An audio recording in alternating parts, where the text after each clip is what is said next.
Բարև ձեզ հարգելի հետևորդներ, Օրագի նյուզի եթերում ստեյությանն է եւ այսօր մեր տաղավարում հյուրընկալել ենք ազգային ժողովրդարական բևեռի խորհրդի անդամ Ժիրայր Սեֆիլյանին։ Բարև ձեզ պարոն Սեֆիլյան, շնորհակալ ենք հրավեր ընդունելու համար։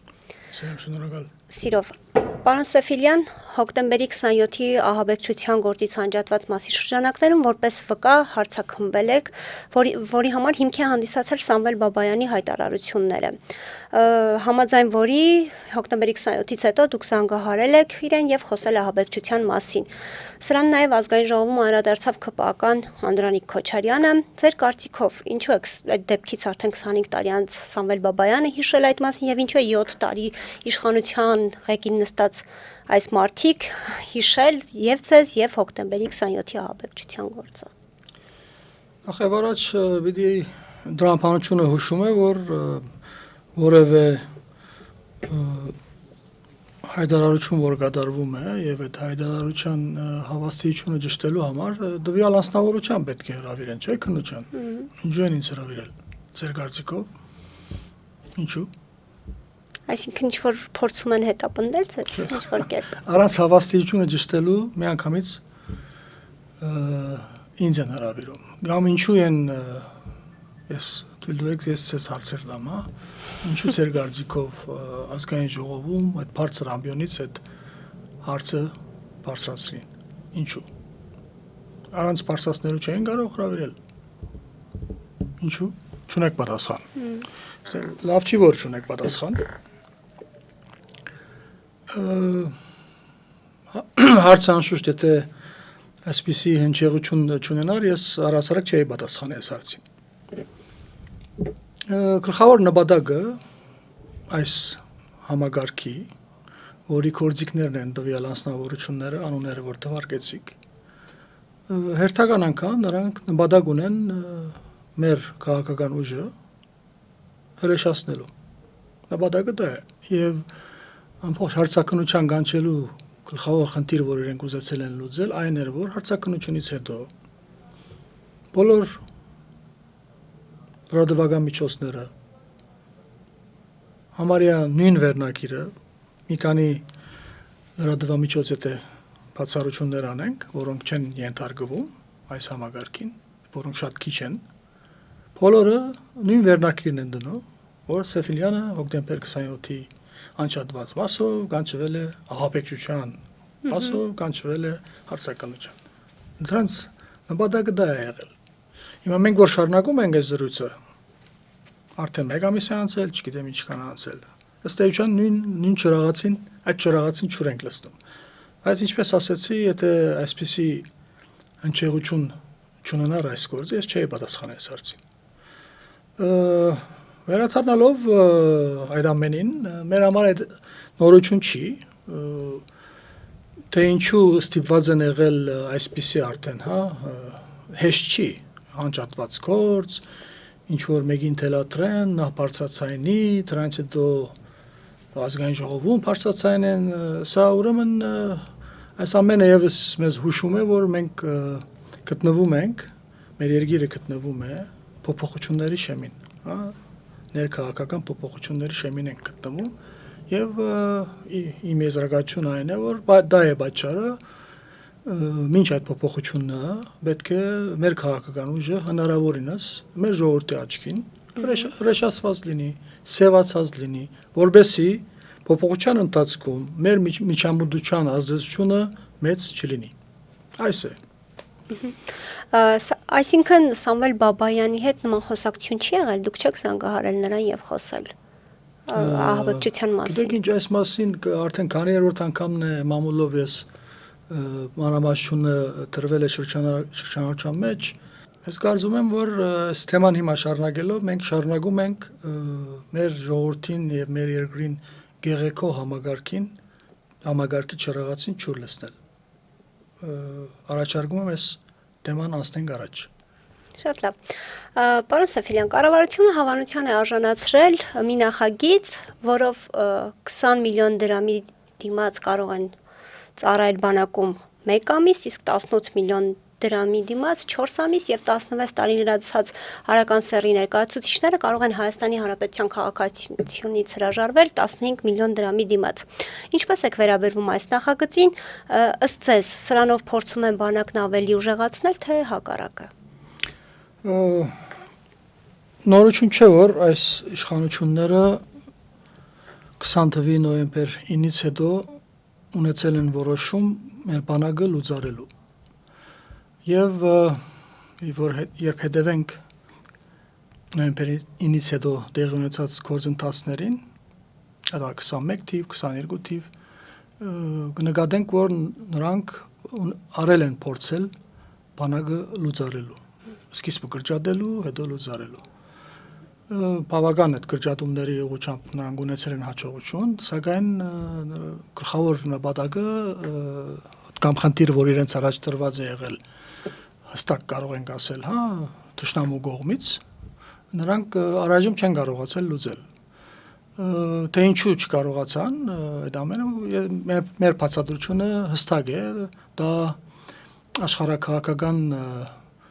զարգացումների պատճառով, այսինքն երկրներ, որոնք ազդեցիկ երկրներ, որոնք ունեն մեր տարածաշրջանում շահեր եւ երբ այդ շահերը նաեւ համընկնում է մեր երկրի, մեր հանրապետության, մեր ժողովրդի շահերին, այդ շահերի համընկնելու պատճառով տեղի են ունեցել միջամտություն եւ այժմ եւս այդ միջամտությունը շարունակվում է, որի շնորհիվ մեր բանակը լուծարված չէ։ Այս ամեն ինչը ինչու եմ ասում, պատասխանելու համար ձեր հարցին, որ այդ օրենք, որ այսօր մոգոնել են, այսինքն երբ նրանք չեն կարողացել, այսպես ասած, քաղաքական որոշումներով հասնել իրենց նպատակներին, փաստորեն փորձում են այժմ օրենքներ ինչ որ մոգոնելով, այդ օրենքներ կյանքի կոչելու շնորհիվ հասնեն իրենց նպատակին, այսինքն բանակի լուծարման նպատակին։ Պարզ է, որ այս արդեն իմ կարծիքը ասեցի, որ խիստ բացասական է եւ բոլորս հասկանում ենք, որ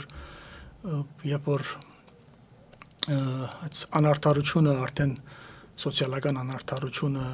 վերածում ենք նաեւ օրենքի, դա արդեն անհետեթության սահմաններն էլ անցնում ենք, կարելի ասել։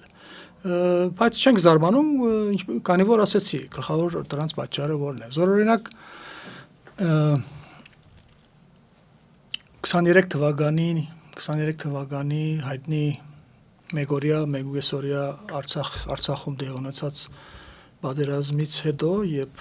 մի շաբաթ անց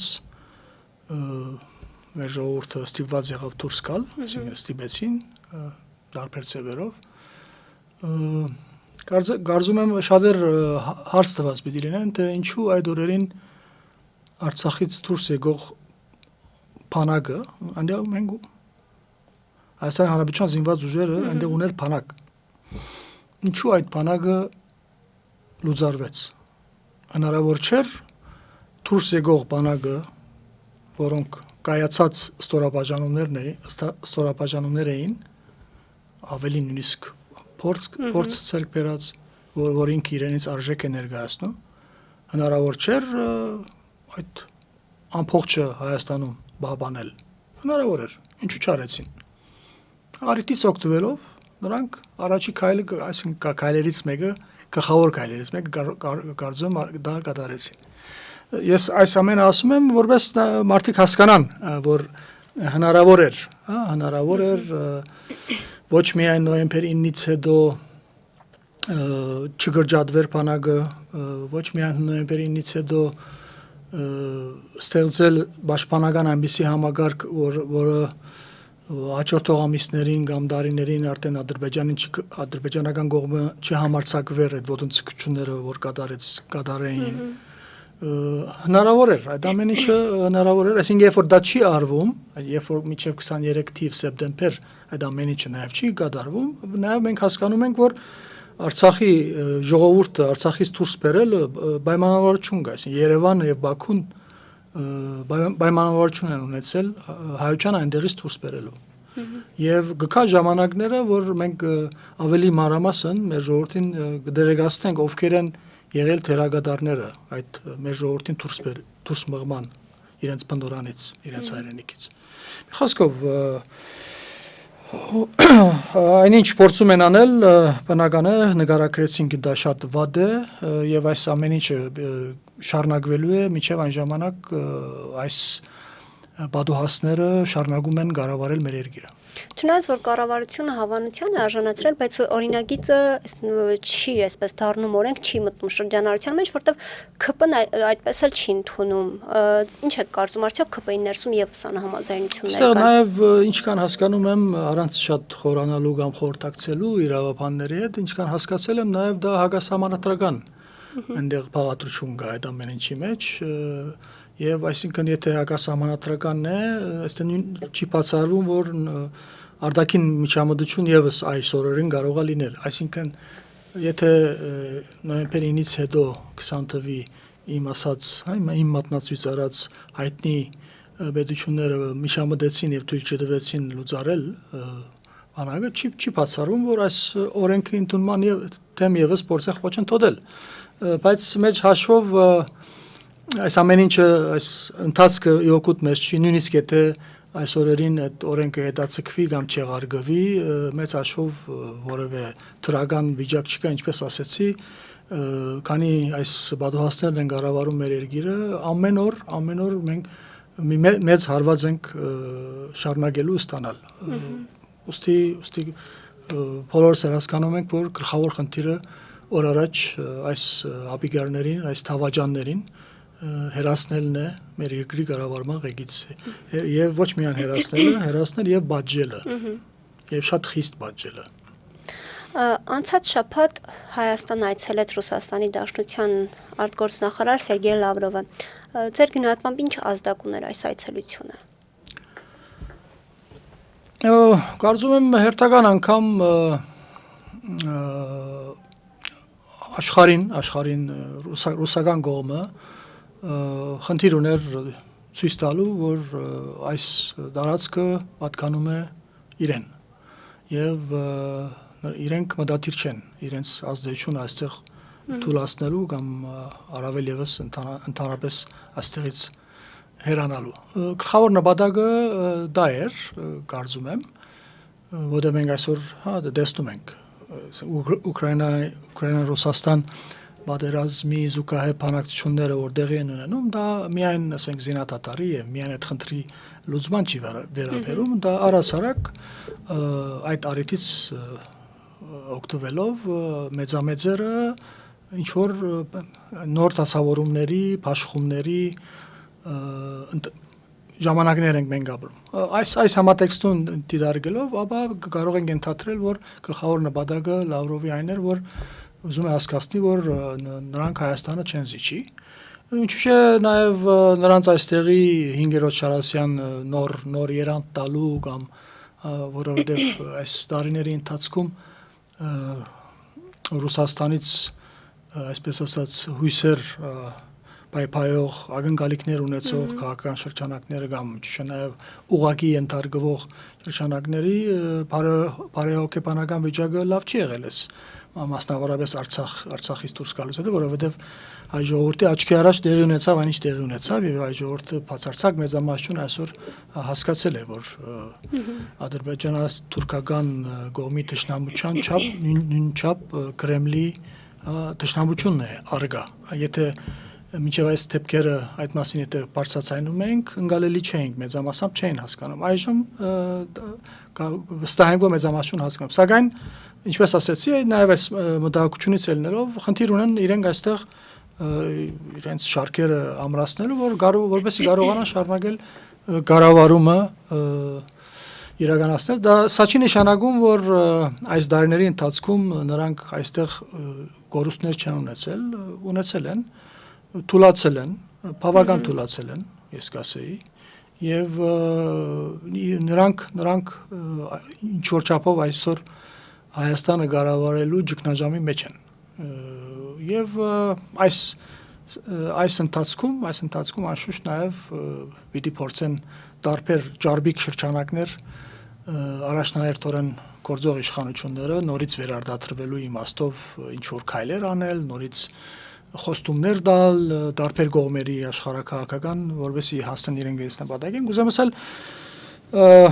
այսինքն ծեր հարցից մի քիչ շեղվելով լավ օրից չէր որ ասենք Լավրովը այսօրերին այցելում է Հայաստան։ Միջայլոց նաև կարող ենք ասել որ օրեր անց երբ Ֆրանսիայի արտգործնախարարն է այցելում Հայաստան, դա եւս մեզ հուշում է որ ինչպիսի մրցակցություն գնում է եւ շատ լավ է որ Ֆրանսիայի պես պետությունը շատ ակտիվ է մեր տարածաշրջանում, նաև մասնավորապես մեր երկրում եւ շնորհիվ այդ միջամտությանը անկախ մեզնից որոշ հավասարակշռության վիճակ է ստեղծում, որի շնորհիվ մեզ հաջողվում է եւ մեր բանակը բաղբանել ինչ որ չափով, անշուշտ ոչ մեր ուզած ցևով եւ ինչու՞ չէ նաեւ Հայաստանի Հանրապետությունը դակավին շարունակում է քարտեզի վրա գոյություն ունենալ։ Պարոն Սաֆինյան, մի շարք ուժեր, մասնավորապես հանուն Հանրապետության կուսակցության ղեկավար Արման Բաբաջանյանը, Հայաստանում Եվրոպական կուսակցության ղեկավար Տիգրան Խզմալյանը ընդդեմ Լավրովի Հայաստան կատարած այցի բողոքի ակցիա իրականացրեցին։ Ինչու ազգային ժողովրդավարական բևեռը չմիացավ այդ ակցիային, որպես մեղմ ասած Ռուսաստանին չհամակրող ուժ։ Գիտեք ինչ, մենք մեր քաղաքական դարբեր դրսևորումները, դարբեր ժամանակներում, դարբեր ծևերով ենք արել, այնպես չի եղել, որ մենք միշտ մեր բոլոր դրսևորումները քաղաքական եղել են փողոցում, այդպես չի, բարբերաբար մենք նաև ասուլիսներով ենք դա իրականացնել, հարցազրույցներով, հայտարարություններով, այս անգամ մենք հարմար կդանք այսպես, այսինքն մեր ընդամենը բևերի դարբեր խորհրդի անդամներ իրենց արիտից օգտվելով, գարձիկը բարձրացնելով, մենք մեր հերթական անգամ գարձիկը ասել ենք, այդ ցինիզմի մասին խոսել ենք, առհասարակ այդ այցը կարելի է ցինիզմի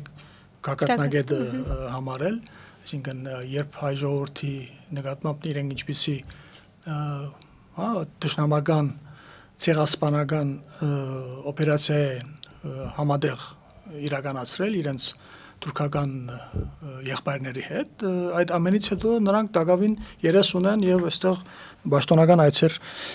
կատարելու եւ այլն։ Ցավալի է, որ Մոսկվան շարունակում է այսինքն ռուս-թուրքական համագործակցությունը շարունակվում է եւ թուրքական կողմի քերագայությամբ, այսինքն նամանավանդ Ուկրաինայի պատերազմը սկսելուց հետո արիտը բաց չի թողում թուրքական կողմը, այստեղ եւ Թուրքիան եւ Ադրբեջանը ի օգուտ իրենց գայլեր կատարելու մեր տարածաշրջանում, նաեւ մասնավորապես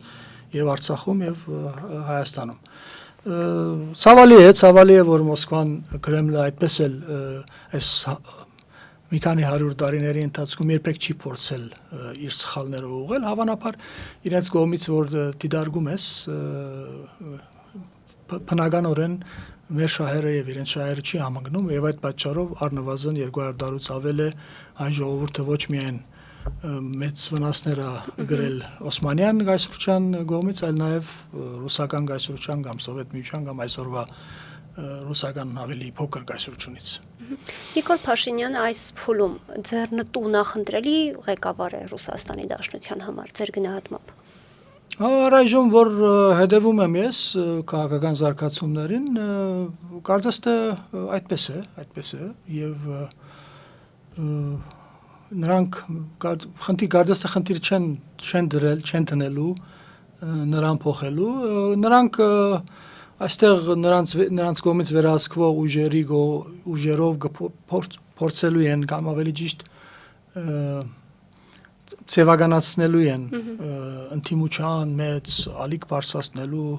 ընդրություններին պատրաստվելու եւ հաղթանակ արձանագրելու, վերջապես ցերպազատվելու գործողությունները, այս ամբողջ ցեվականությունը, այդ իմիտացիան նրանք անելու են։ Մեծ հաշվով 21 թվից կարծես թե բան չի փոխվել, ինչպես այդ ժամանակ իշխանությունները օգտագործեցին սևը սպիտակ մարտավարությունը եւ դրա արդյունքում կարողացան վերարտադրվել, նույն մարտավարությունը իշխանությունները գիրառում են եւ կարծես թե նույն մարտավարությունն էլ Կրեմլն է շարունակում, այսինքն եթե հետևենք այս 25 տարիների ընթացքում Հայաստանում նկատած կլինենք, որ մշտապես եւ իշխանությունները եւ ընդդիմությունը կառավարվել է Մոսկվայից։ Այժմ դա եւս շարունակվում է, եւ այստեղ ամբողջ խնդիրը այն էր, որ առնվազն Արցախում 20 նոյեմբերից հետո առնվազն ես կարծում եմ, որ շատեր, որոնք շատ մշրջանակներ, որոնք հլուհունազանդ ծառայում են օդարին, այս դեպքում մասնավորապես Կրեմլին դաս չեղավ այդ ծանր գորուստը, որ մենք ունեցել ենք, արդեն 4-5 տարի է անցել, շարունակում է դաս չլիներ, ցավալին այն է, որ նրանք շարունակում են իրենց արջի ծառայությունը մատուցել Մոսկվաներին, եւ անշուշտ այսօր բացի Կրեմլի կառավարելիությունից նոյեմբեր 9-ից հետո ավելացել է թուրքական կողմի կառավարելիությունը, ես կասեի այս օրերին կերակայում է, ինչպես քիչ առաջ ասեցի, թուրքական կողմը այստեղի զարգացումներին կերակայող դիրքում է գտնվում, եւ այժմ կարող ենք ասել կորզող իշխանությունները մեծամասամբ ենթարկում են թուրքական կողմին վետոնոր ռուսական, այսինքն կորզող իշխանությունների վերարտադրումը նորից ու նորից պիտի լինի ռուս-թուրքական համագործակցության համատեքստում է նորից լինելու։ Տեսնենք, ես չեմ բացառում, որ աշխարհակահական զարգացումները կստեղծեն այնպիսի վիճակ, որ շաբաթ-ուրբաթից շուտ կգա եւ կկատարվեն այնպիսի բաներ, որ այս նախորդ այս մշակված ծրագրերը կխանգարվին, կփլուզվեն այս ամբողջ դավադիր մտադրությունները եւ մեր ժողովրդի առաջ իսկական ընդրության հնարավորություն կառաջանա, որի շնորհիվ մեզ հաջողվի վերջապես պետությունը ստեղծել, առավել եւս ազգային պետություն, ազգային իշխանությունը, որովհետեւ կարողանանք այս խորը ճգնաժամից դուրս գալ։ Պարոն Սեֆիլյան, Նիկոլ Փաշինյանը անընդհատ հայտարարում է, որ պատերազմ չի լինելու է խաղաղություն, նաև մայիսի 28-ին Սարդարապատումի ելույթում նույն հայտարարությունը արեց, սակայն դրան հաջորդեց Սյունիքի մարզում կրակոցներ, նաև ԱՄՆ պետքարտուղար Մարկո Ռուբիոն է հայտարարում, որ փորձում են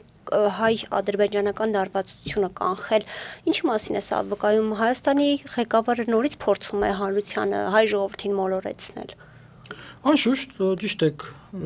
գնահատում, շարունակում են մոլորեցնել եւ նրանք վստահ են, որ խաղաղություն կարոզելով ժողովրդի զգալի մասը դեպի իրենց կարողանալու են մոտեցնել եւ այս հարցում նրանք չեն սխալվում։ Բոլոր ժողովուրդների մոտ ոչ մի ժողովուրդ չկա, որ պատերազմ է ուզում։ Բայց գիտեք ինչ, այս դեպքում ընդրությունը միայն պատերազմ չլինելու ընդրությունն է, այս հարցում ճիշտ եք ասում, մոլորեցնում են։ Այս դեպքում խնդիրը դրված է մեր երկիրը կլինի թե չլինի։ Այսինքն եթե այս դավաճաններն են շարունակելու եւս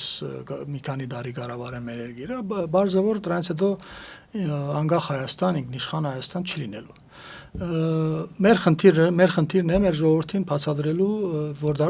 խնդիրը ոչ թե պատերազմ եւ խաղաղության մասին է խոսքը ընդրություն կատարելու, այլ մեր ժողովուրդը ընդրություն պետք է կատարի ցանկություն ունի, ունենալու անկախ պետություն թե ցանկություն չունի։ Այս բացատրությունը մեր նման ուժերը, այսինքն ուժեր, որոնք չեն վերահսկվում որևէ աշխարհակահաղական կենտրոնի կողմից, խնդիր ունի մեր ժողովրդին բացատրելու, բայց ցավալին այն է, որ մեր հնարավորությունները մեր խոսքը դե հասցնելու շատ քիչ են, մեծ չի մեր հնարավորությունները։ Վերադառնալով նորից ստեղծված իրավիճակին, այսինքն գործ ունենք մենք մի իշխանությունների հետ, որոնք պատրաստվում են վերարտադրվելու ամեն գնով եւ այո, հեշտ չի լինելու նրանց վերարտադրումը, նույնիսկ լավագույն լոզունգներով, ցեվագերբումները գտնելու կամ մոլորեցնելու ուղիներն էլ որ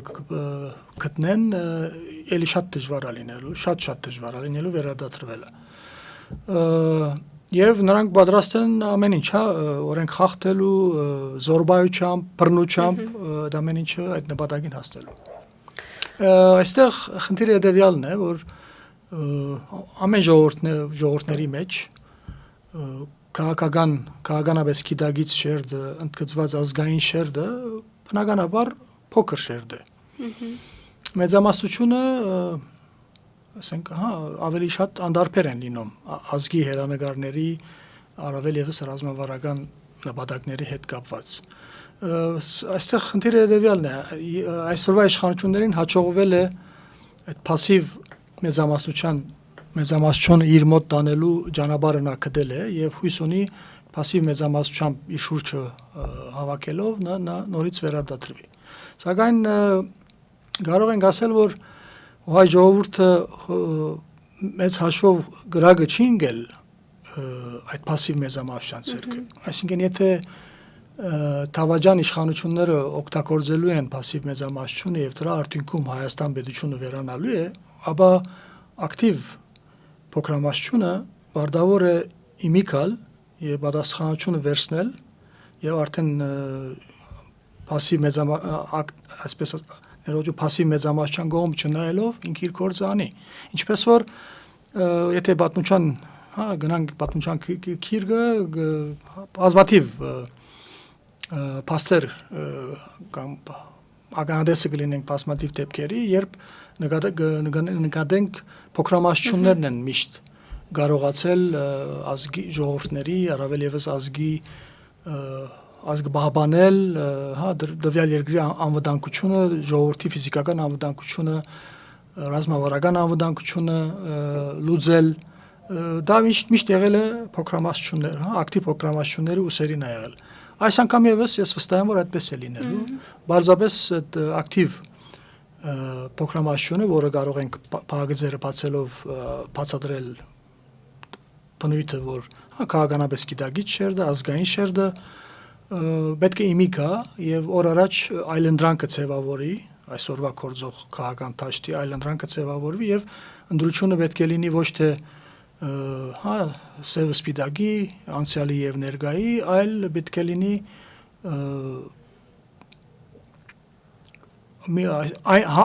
այն համագարքի, որը մեր 30 տարի կառավարելով մեր երկիր հասցրել է այս վիճակին եւ այն այլընտրանքին, որը այս ճգնաժամից դուրս է բերելու։ Պետք է ընդրությունը այս երկուսի միջև լինի, որի ուղղությամբ մեր քաղաքական ուժը աշխատում է, հուսով եմ, որ մենք մենակ չենք մնալու եւ քիչ չեն լինելու այն անհատները եւ շրջանակները այս քաղաքարի շուրջ կորձակցել եւ վերջապես իրոք ձևավորելու այլընտրանքը, որին մեր ժողովուրդը սպասում է։ Պարոն Սեֆիրյան, Նիկոլ Փաշինյանը հայտարարում է, որ Հայաստանը ավելի անկախ ինքնիշխան, քան այսօր է երբևէ չի եղել։ Արդյոք սա արժանապատիվ հայտարարություն է հայրենիքի մի մասը կորցրած ժողովուրդը։ Եվ դա արվում է Սարդարաբադում, ասենք Սարդարաբադ այդ օր ինչքան հիշում եմ, ես չենք լսել, բայց հաղթանակները չի խոսացել, չէ՞։ Արգելված է հաղթանակներից խոսել։ Նրա ամենօրյա այդ ելույթները, դարօրինակ մտքերը, որը շրջանաչության մեջ է դրվում, այս մասին հաճախ մենք ասել ենք, որ ամեն ինչը պատահական չէ։ Սա Նիկոլի եւ Աննայի մտահղացումը չէ, այնինչ իրենք կատարում են այսօր, դա իրենց մտահղացումը չի։ Դա հստակ ծրագիր է, որը մենք միջև 20 թիվը, ես կարող եմ ասել, մենք չենք նկատել։ Թուրքական կողմի պլանավորված, ծրագրված աշխատանք երկար տարիների։ Արցախյան, ասենք 44 օրյա պայմանավորված պատերազմից հետո արդեն ամեն ինչ բարձ դարձավ։ Եվ այդ օրերից այսօր երբ նայում ենք նրանց բոլոր արազները եւ նրանց հայտարարությունները, մտքերը, դարօրինակ մտքերը, կհասկանանք, որ դա մի մեծ ծրագրի, մի փոխանցագություն է, որ նրանք կյանքի են կոչում։ Իսկ խնդիրը դրված մեր ազգի, մեր ժողովրդի, ազգային ինքնության, էության դրորման, ինքնության հերացման, բոլոր, այսպես ասած, պահպանված, դարեր շարունակ, հազարամյակներ շարունակ պահպանված արժեքներ, որոնք մինչ այժմ շարունակվում են, ինչ որ չափով այ ժողովրդի մեծ մասը գրում է այդ ամեն ինչի իր մեջ, խնդիրը դրված այդ ամեն ինչը չքացնելու, վերացնելու, փոշիացնելու, որովհետև ինչպես ասեցինք, նրանց գլխավոր նպատակը ամբողջ Հայաստանը իրենցով անելն է։ Ուստի այդ թիմատրողականության որևէ այսպես ներուժ բեք չէ մնա, որովհետեւ նրանք կարողանան, ինչպես Ալեն Սիմոնյան Կոչեցյալը որ ասում էր 300,000 պիտի կան, 5 րոպե հետո մենք պիտի գնանք քիրվայություն սկսենք արևդուր անենք, այսինքն այդ ամեն ինչը բադահական չի, այդ ամենը չեն կարող անել, եթե մինչև այդ, այսինքն ոչ միայն բարակդեն հասարակությունը, այս իմաստով հաջողությունը մեծ է, ահա որ բարակդված վիճակի մեջ են գտնում, սակայն մեծամասնության մոտ Դագավին շարունակում է ազգային ինքնության այդ բաբանողական արժեքը շատերի մեջ այսօր արգա է։ Ուստի մինչև այդ դավաճանությունը գլխավոր, այսպես ասած, հանգրվանին, հա, վերջնական հանգրվանին հասցնելը նրանք խնդիր ունեն այդ ներուժը վերացնելու։ Եվ այս համատեքստում պիտի դիտարկել դրանց բոլոր հայտարարությունները եւ արժի նաև հիշել այսօրվա նրա եւ նախորդին եկեղեցիները ներողություն խնդրում ես արտահայտության համար Չուլանանոց այո կամ այսօրվա Փաշինյան Կոչեցյալի ստատուսը, որը որպես երկրի ղեկավար անցնում է բոլոր սահմանները, դա ասենք օգտագործած բառերը, այդ ամենը նպատակը այստեղ այո առաջնահերթորեն եկեղեցու վրա է հարձակումը, սակայն միաժամանակ նաև ինչպիսի արժեքներ որ եղել է մինչ այս որ մեր բոլորի համար ընդունելի չեն, հա մեր համար ընդունելի չի երկրի ղեկավարը կամ որևէ պաշտոնյա իր բարամթերքը չափը անցնելու որևէ մեկս կողմ չենք, բայց երբ որ դա տարբեր մագարտակներով եւ բարբերաբար արվում է եւ համարժեք պատասխան չի ստանում, այս հարցում իրենց նպատակին մոտենում են, այսինքն շատերս արդեն վարժվում ենք, համագերբվում ենք եւ այդ համագերբումը ինքը ազդում է շատ այլ գործոնների վրա մեր ներաշխարի մեջ, որը ինչպես ասեցի, այդ ներաշխարը ջզմելու, դրորելու խնդիրը դրված, որը գլխավոր նպատակը ազգային թիմատրողականությունը վերացնել է մեր երկրեն ներս։ Ինչպես ասեցինք, նույն այսօրվա, այսքան ծեր նշած մի քանի օր առաջ սկսված մեր եկեղեցու նկատմամբ հարձակումը, միջալոց այստեղ կարևոր չէ, այսօր մեր ժողովրդի քանի դոգոսը ընդգծված հավատացյալ է, թե չէ, բայց որ այսօր մեր ժողովրդի բացարձակ մեծամասնության համար մեր եկեղեցին արժեք է, դա փաստ է։ Այդ հաստատությունը, որ ինքը ազգային հաստատություն է, դա փաստ է։ Եկեղեցին, որ դարեր շարունակ մեր լեզուն պահպանել է, որի շնորհիվ հայ ժողովուրդը մնացել է այս երկրագնդի երեսին, դա փաստ է։ Եվ այլն, գուզեմ ասել, հայ եկեղեցին, հայոց եկեղեցին, առաքելական եկեղեցին ազգային եկեղեցի է։ Այս իմաստով յուրահատուկ է աշխարհով մեկ, տարբեր եկեղեցիներ կան, նույն քրիստոնեական աշխարհում այս իմաստով ընդգծված է։ Եվ շալոց օտարներ, հա, տարբեր լուրջ շրջանակներ դա գնահատում են եւ նաեւ հիացմունքով են մոտենում այդ ամեն ինչի մեջ։ Անգամ ինչպես ասեցի, անգախ այստեղ հավատքին չկաբենք, դա այլ թեմա է, այստեղ արժեք է, հա, մեր ազգային գլխավոր արժեքներից ազգային բառից իրենք վախենում են։ Որը այսօր որ այս եւ բադահական չէ եկեղեցու վրա հարձակում, չայլոց նոր չի, այս հարձակումը, ես ասեմ քիչ հետո, բայց երբ որ այսօր հայ ժողովրդին վերևից դիտարկենք, այդ բարակդվածությունը որ տեսնենք եւ աննախադեպ բարակդվածությունը եւ աննախադեպ հեղինակությունների բացակայությունը, ասենք որևէ լուրջ ցերկբերում, հա, ժողովրդի համար, երկրի համար, ազգի համար եթե պիտի արվի, դա անողները պիտի այդ գործը առաջ է գնում հեղինակությունների շնորհիվ, հա, պատմությունը որ ուսումնասիրել ենք այդպես է, դա լինի պաշտպանություն, թե այլ որևէ պայքար։ Այժմ երբ տեսնում ենք, որ ինչպիսի ծանր օրեր են մեր համար, երբ հեղինակություն համարյա չի մնացել հայ ժողովրդի, այսինքն որևէ լուրջ գործ այսօր շատ դժվար է առաջ մղել, եթե հեղինակությունները չկան։ Այս իմաստով հայ առաքելական եկեղեցին երևում է որպես հեղինակություն։ Ինչքան էլ գոհ չլինենք այսօր մեր եկեղեցու գործունեության թերությունները եւ այլն, բարձրացնում ենք, այստեղ խնդիր չկա, բայց դա գավին որպես հեղինակություն այսօրվա օրերին դա շատ լուրջ հեղինակություն, այսինքն դա նա գլխավոր գործոններից մեկն է այսօր մեր երկրին ներս ազգային ինքնությունը պահպանելու թիմադրություն կազմակերպելու համար գլխավոր գործոններից մեկն է եւ բադահական չէ որ այսօր հարձակումը հայ եկեղեցու վրա է եւ խնդիրը ինչպես ասացիք մի քանի օր առաջ Չուլա անվանելու հետ կապված չի, սա երկար ժամանակ է թուրքական կողմը, մասնավորապես ադրբեջանական կողմը սկսել է այս պայքարը մեր եկեղեցու դեմ։ Եթե հիշում եք,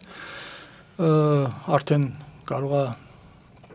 շուտով, 1 տարի է լինում, երբ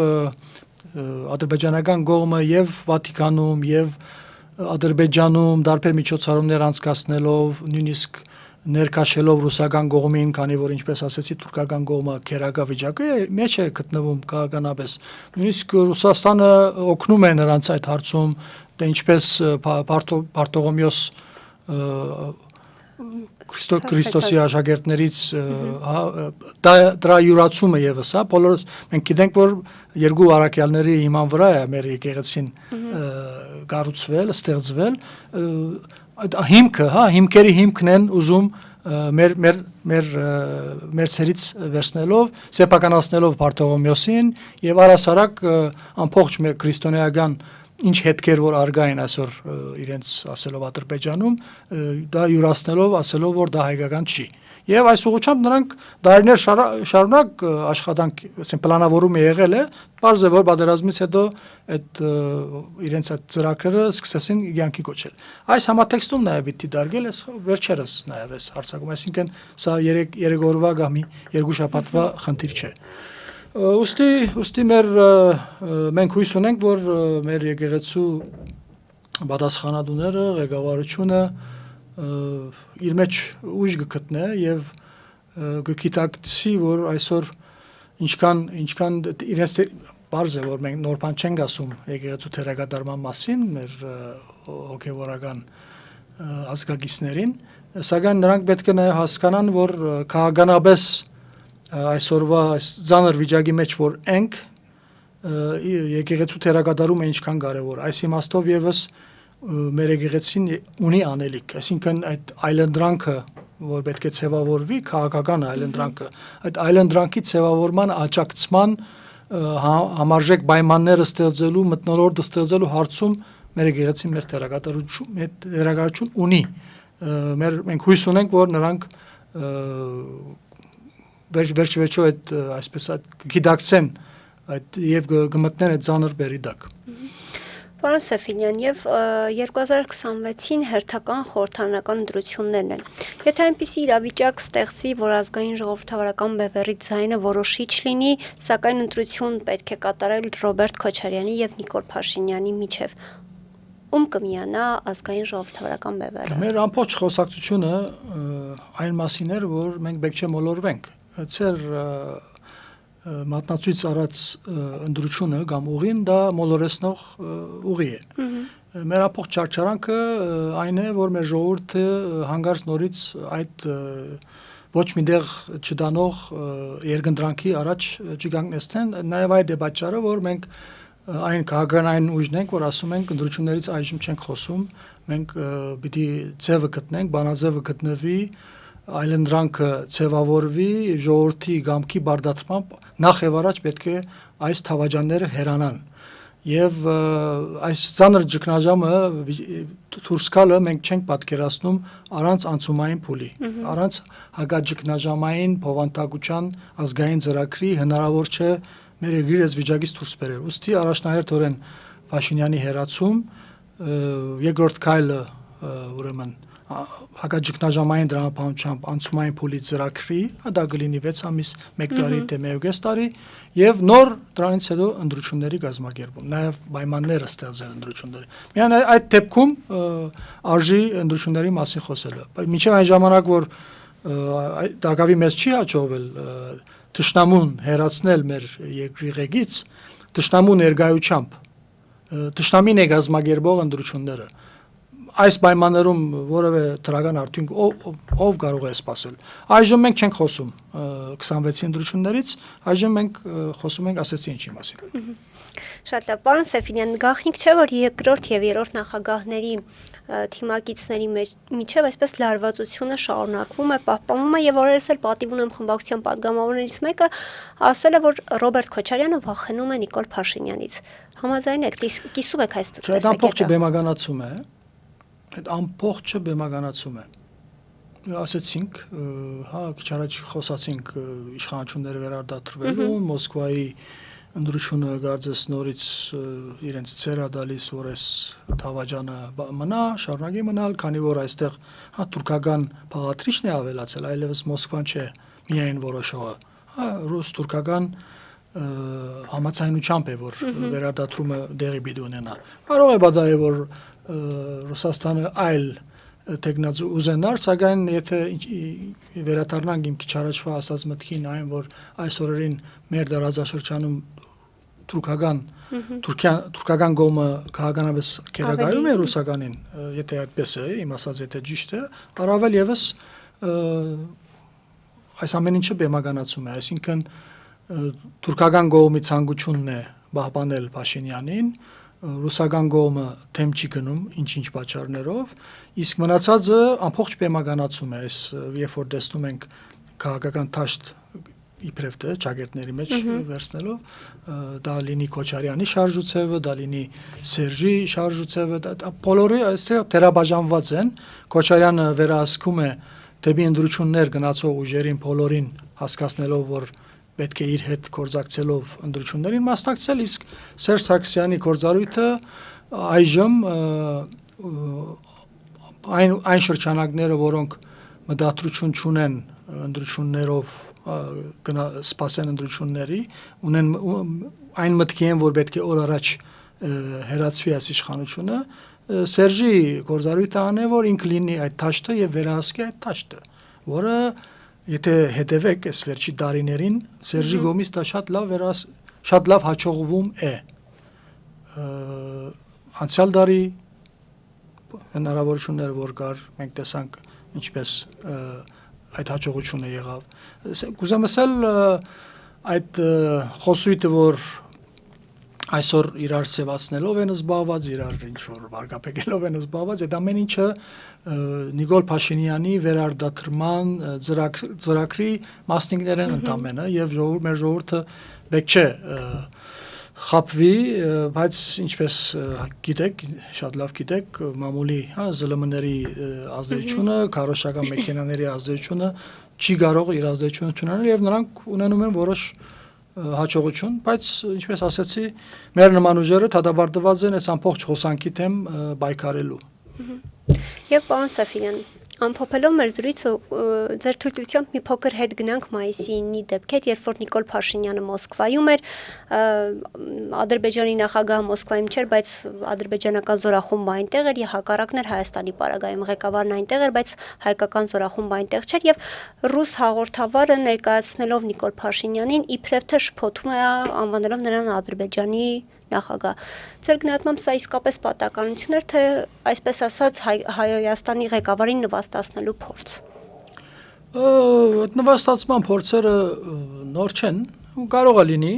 կարող է չլինի, բայց միայն նրա ներկայությունը արդեն նվաստացում էր։ Միայն նրա, ասենք, այցը ֆիզիկապես այդ օրը գնար այնտեղ նստեր եւ ադրբեջանական զորախումբը վայելեր դրա անցներ շքերթով եւ նա լիներ, ասենք, բարձր բաներում նստած ընդունում են այսպես ասած այդ ամեն ինչը բադվո դիրքերից դա ամբողջ նրա գնալը, նրա այնտեղի շփումները, դա ամբողջը առավել եւս նվաստացնող են, ծեր ասածը կարող է իրականություն լինի կապ չունի, բայց որ հաստատ նվաստացնելով է, որ շարունակում են նրա միջոցով կառավարել մեր երկիրը, նորություն չի, այստեղ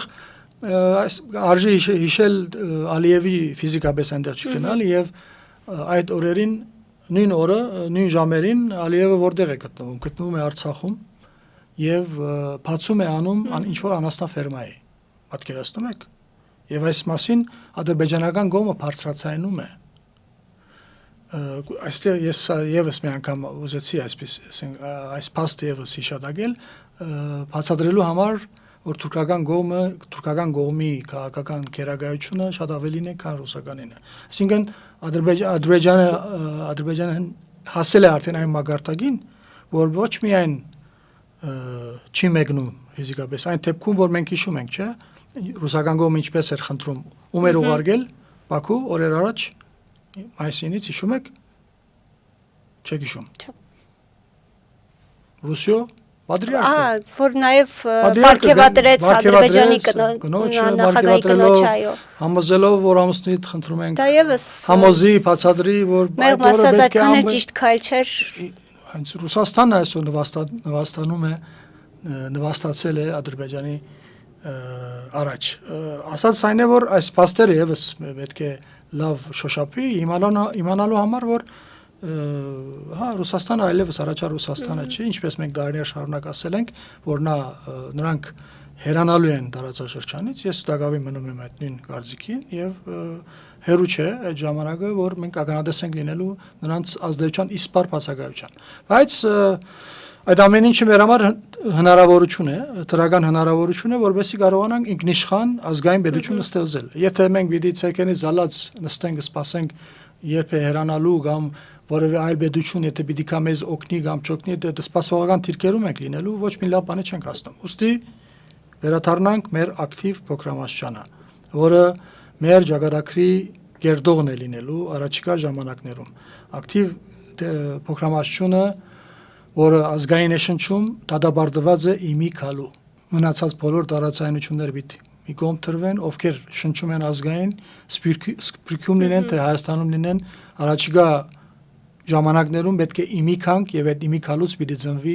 այդ գլխավոր այլընտրանքը, որ վերջապես մեր ժողովուրդը ճիշտ ուղղությամբ գնա այդ մոլորությունից դուրս բերել մեր ժողովրդին եւ ճիշտ ուղին ցույց տալով գնանք մեր վեհ նպատակներին։ Շնորհակալ եմ պարոն Սեֆիլյան հետաքրքիր զրույցի համար։ Իմ հյուրներ ազգային ժողովրդավարական բևեռի խորհրդի անդամ Շիրայր Սեֆիլյանը, կհանդիպենք։